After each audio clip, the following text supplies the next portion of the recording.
దేవునికి స్తోత్రము.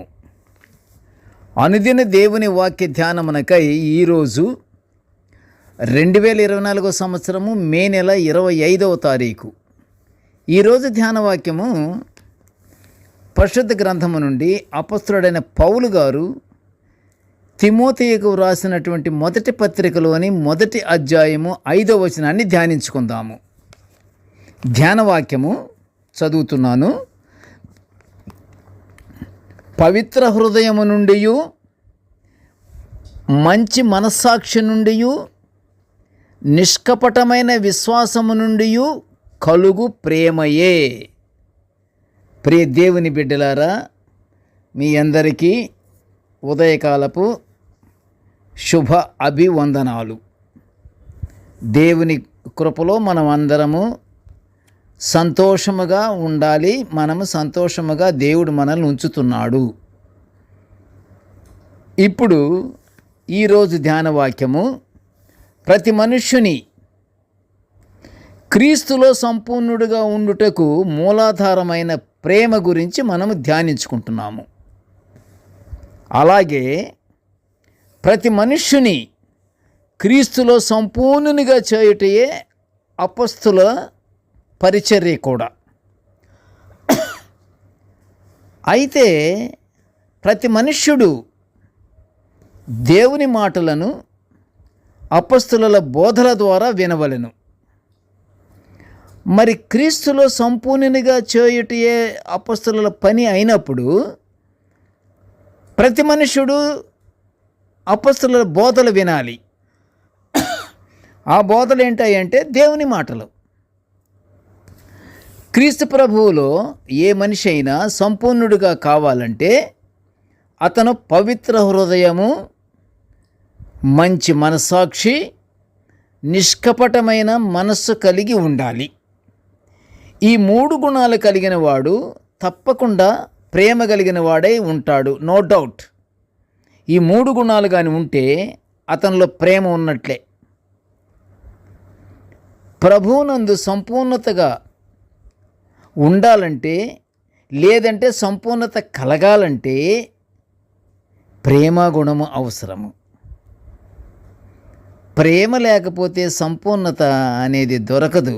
ప్రియులారా, దేవుని యందు మనం ఆనందించాలంటే మనము ప్రభువునందు సంపూర్ణత కలిగి ఉండాలి. సంపూర్ణత కలిగి ఉండాలని కోరిక ఉంటుంది, కానీ దానికి ఎంక్లోజర్ ఏంటంటే ప్రేమ గుణము. ప్రేమ అనేది ఉండాలి అంతే. ప్రేమ కలగాలంటే ఈ 3 గుణాలు కలిగి ఉండాలి. ఏ 3?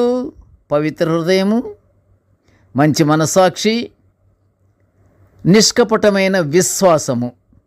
విశ్వాసములో తేడా ఉండకూడదు. ఈ 3 కలిగి ఉండాలి. మనము ప్రభువు వంటి వారిగా సంపూర్ణులుగా చేయుటకు దేవుడు ఆయన ప్రియకుమారుని పంపినటువంటి గొప్ప విషయాన్ని నిత్యము మనం గుర్తుకు తెచ్చుకోవాలి. మనము సంపూర్ణత కలిగి ఉండటానికే కదా దేవుడు తన కుమారుని పంపి అమూల్యమైన రక్తము ద్వారా మన పాపాన్ని పరిష్కరింపజేసింది. అది మనం గుర్తుంచుకోవాలి.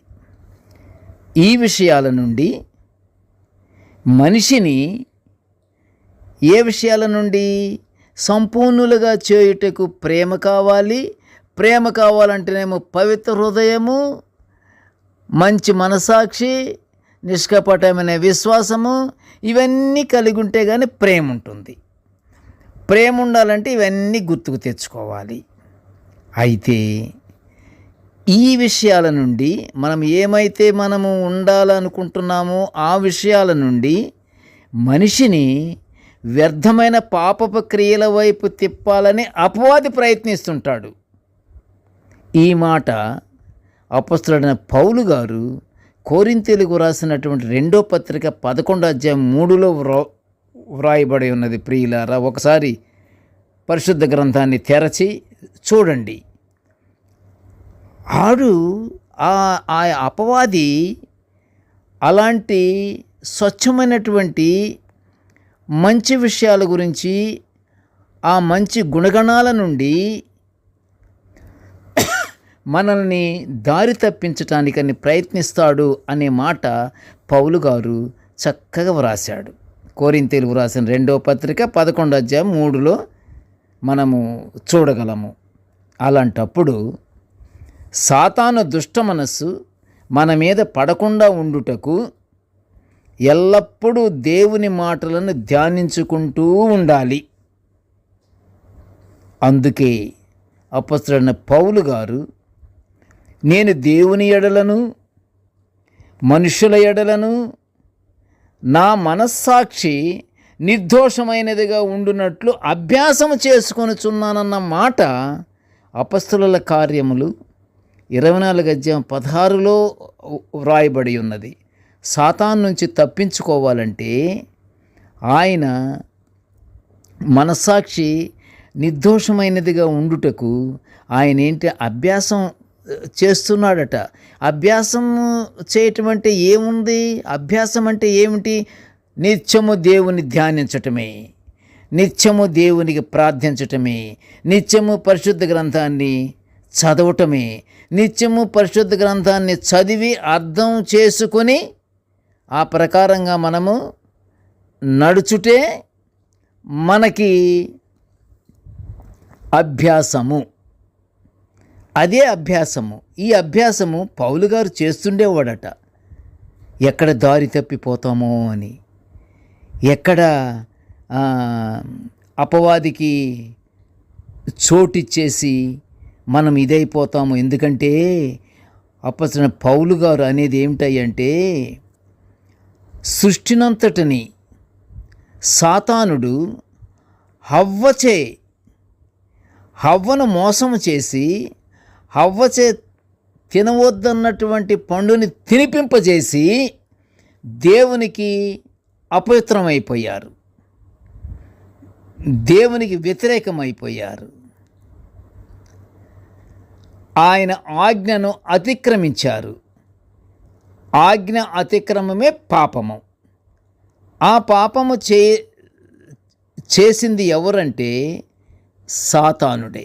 అందుకని వాడు కుయుక్తులు చేసి ఏమైనా చేస్తాడేమో అని నేను దిగులుతో ఉన్నాను అని అంటాడు పౌలు గారు. ఇవన్నీ చెయ్యాలని ఉంటుంది ప్రతి మానవుడికి.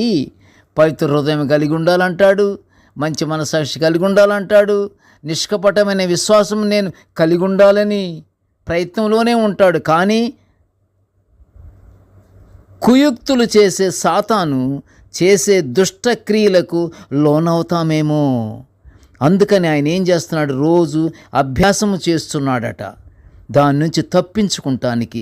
నిత్యము అసలు ఆయన హృదయంలో వేరే చోటు లేదు. ఇక ఆయన హృదయమంతా ఏమిటంటే దేవుని ధ్యానించటమే, దేవునికి ప్రార్థన చేయటమే, దేవునికి నిత్యము స్తుతి స్తోత్రాలు చెల్లించుకోవటమే. ఇంకెక్కడుంది సాతానుడు అందులో చేరటానికి? No place in his heart. దేవుడు అది చూస్తాడు. అందుకని అభ్యాసం చేసుకొనుచున్నటువంటి మాట అపొస్తలుల కార్యము 24:16లో వ్రాయబడి ఉన్నది. ప్రియ దేవుని బిడ్డలారా, మనము దేవుని యందు నిర్దోషముగా ఉండుటకు మరియు మనం మంచి మనస్సాక్షి ఎల్లప్పుడూ నిర్మలముగా ఉండుటకు మనము పౌలులాగే దేవుని వాక్యమందు అభ్యాసము చేసుకుంటూ ఉండి సాతాను క్రియలను తిప్పికొట్టగలము. అందుకని నిత్యము మనము దేవునికి ప్రార్థనలతో ఉంటూ మంచి సంకీర్తనలు పాడుకుంటూ నిత్యము ప్రార్థనలు మనము చేసుకుంటూ ఉంటే తప్పకుండా మనము దేవుని బిడ్డలముగా ఉంటాము. సాతాను మన దరిదాపులకు కూడా రాదు. అందుకని ప్రియ దేవుని బిడ్డలారా, మనము ఎల్లప్పుడూ దేవుని యందు భయభక్తులు కలిగి మనం పవిత్ర హృదయం కలిగే ఉందాము, మంచి మనసాక్షి కలిగే ఉందాము, నిష్కపటమైన విశ్వాసము కలిగి మనము ప్రేమను పొందుకొని ప్రతి ఒక్కరితోనూ మనము ప్రేమతోనే మనము జీవించి దేవుని ఆశీర్వాదాలు పొందుకుందాము. ప్రార్థన చేసుకుందాము. కృపగల తండ్రి, జీవము గల నాయన నీ పాదముల స్తోత్రములు తండ్రి. నీ యొక్క దివ్య వాక్యాన్ని మేము నిత్యము ధ్యానించుకునే భాగ్యాన్ని మాకు అనుగ్రహించి ఉన్నావయ్యా. నీకు స్తోత్రములు తండ్రి. నేటి ధ్యాన వాక్యమును మేము ధ్యానించుకొని చుండగా తండ్రి వినుచున్న ప్రతి బిడ్డను ఆశీర్వదించు నాయన. దేవా, మాకు పవిత్ర హృదయాన్ని దయచేయ్యా. మాకు మంచి మనసాక్షిని కలుగు చెయ్యయ్యా. నిష్కపటమైన విశ్వాసము కలిగి నీ ప్రేమను మేము పొందుకొని తోటి వాళ్ళందరితో మేము ప్రేమతో మేము జీవించే భాగ్యాన్ని మాకు అనుగ్రహించమని ఈ మనవులన్నీ యేసయ్య పుణ్యనామమున వినయముగా వేడుకొంచుంటున్నాము తండ్రి. ఆమెన్. దేవుడు మనలందరినీ బహుగా దీవించుగాక. ఆమెన్.